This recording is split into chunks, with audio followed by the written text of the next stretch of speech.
Well, I am so excited to welcome Mr. Blanco Brown to Pure Country. How you been?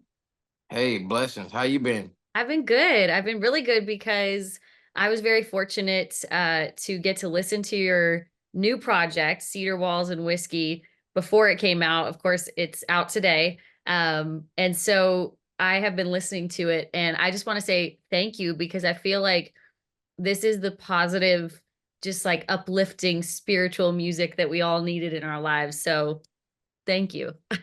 Thank you for listening. It's a blessing. I'm So I'm good. ecstatic about this project. Yeah, and I feel like so you started off the year with the first project that came out, which was Heartache and lemonade. yep.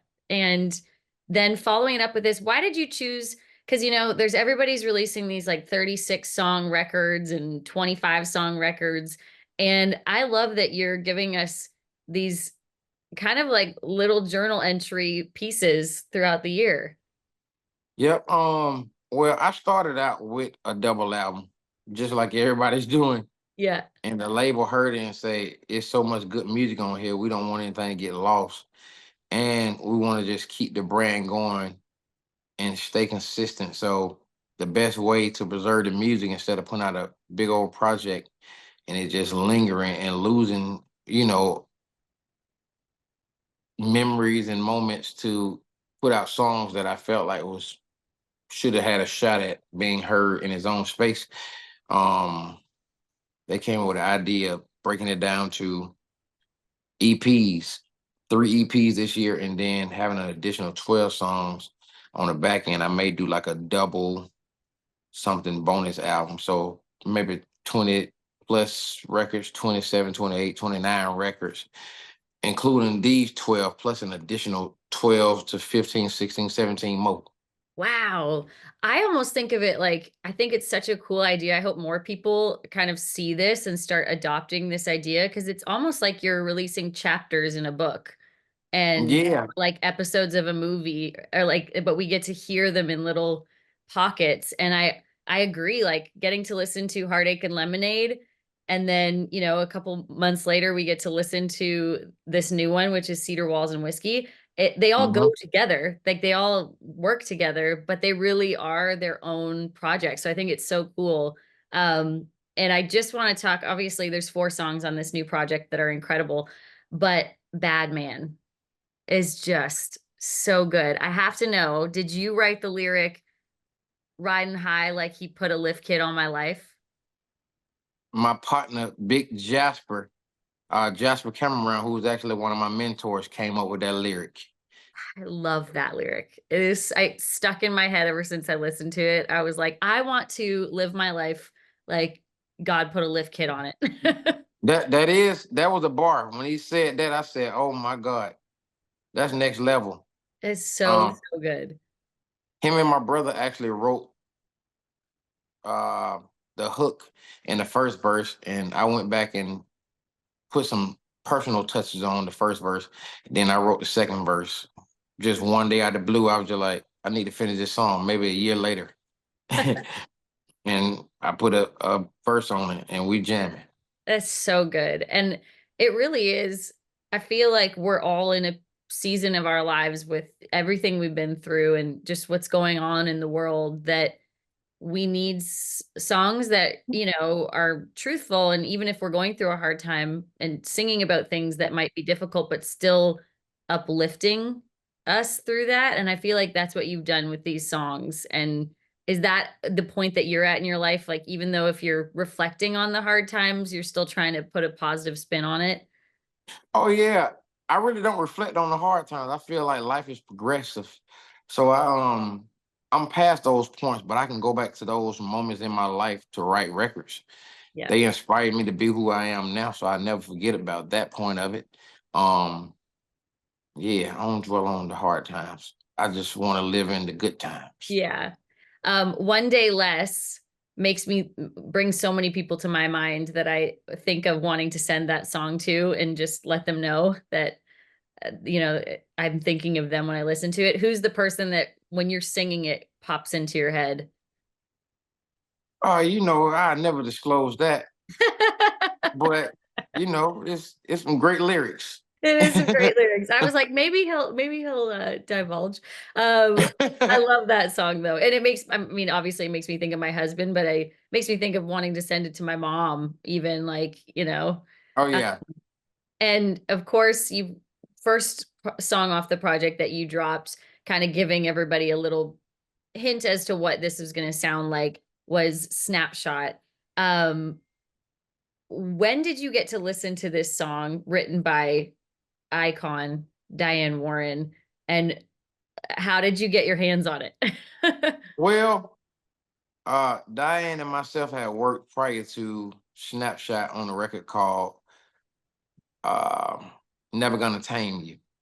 Okay. We did that record for a movie soundtrack called The Mustangs, which was a documentary. It was myself, Willie Nelson, Bruce Springsteen, and Emmylou Harris who did the soundtrack. And she wanted to get back in after that and do something else. I was in LA during the Dodgers national anthem, and we linked after that. And she played me the record. I cut the record that day just to get it done, to live with it. And I I I lived with that record for at least 2 years, just listening to the demo. I was just like, I feel like it's missing something. I got to figure out like what needs to be done. I say, you know what? I'm gonna speed up the BPM and produce it out.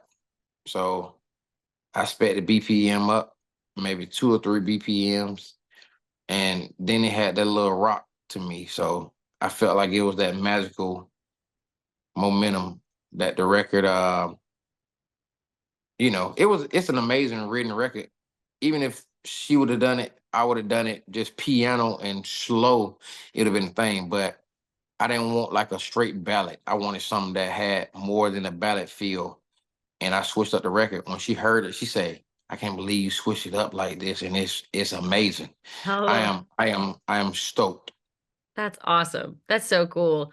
Um, maybe you need to, at some point, you could put out a little version with her and slow it down, and Oh that's yeah, pretty cool. I think that'd be real nice. Yeah, that'd be cool. I'll manifest that for you. Um, Listening to that song, it takes you back to, like, for me, you think back to moments in your life where you had that feeling of innocence and like there was nothing in the world that could possibly go wrong. Is there a snapshot when you were growing up, that you think back to, that you remember having that feeling? Oh yeah. I mean, the Cedar Walls and seeing pictures hung from them and the love in the room and being with family was a thing for me. So those moments feel nostalgic in my life. They always have. And a lot of people don't know it, but I grew up in the projects, like Bankhead Coats. It was brick inside out. There was no soft landing. The walls were brick. So we rarely seen anything hung on those walls. You had to drill a hole into the concrete and put an anchor in it. So pictures like how you have back there hanging, and right, it wasn't a thing. Right. I remember 2 pictures that were hanging, an old bush clock with 3 men on horses or something like that. And a old biblical picture with a gold frame. That's it. Outside of that, the walls were blank. And Yeah. just those moments and those memories take me back to happy spaces. I love that. Well, I hope that everyone that gets to listen to this gets to go back to those moments in their life and do some reflection and just feel positive in where life is headed. And I feel like the next project that will come from you. So there's going to be another EP later this year. Yep. I don't know what the name of it is gonna be. Okay. I It's got kind to of be come up with something and them. something, right? Yeah, I kind of come up with them as they come along. We got heartache and lemonade. We got honeysuckle and lightning bugs. We got cedar walls and whiskey. And what's next? We're gonna We'll find have out. to see where you're at by the time that comes out. But that's so awesome. I have to ask because we're, getting ready for the next CCMA Awards this year. And of course, you got to host it one year with the lovely Tennille Towns. Any plans on coming back to join us one day at the CCMA Awards? I would love to. I'll be honored to even present an award. So hopefully we can make some shake this year. I don't Okay. know which one of my people's got to get in touch with y'all peoples, but I love Well, Canada and I love being I'm inviting you right now, but we'll just put it out in the world that we want to bring Blanco back to the CCMAs. yeah. I can make some things shake, make it Yeah. magical. We'll give you some lemonade and whiskey. Hey now, say now. Awesome. All right. Well, thank you so much, Blanco Brown, for joining us on Pure Country. Make sure you guys go check out Heartache and Lemonade and Cedar Walls and Whiskey, and you will not be disappointed. Definitely not. Trailer trap forever. Yes, for sure. Thank you so much. Good to see you. Love.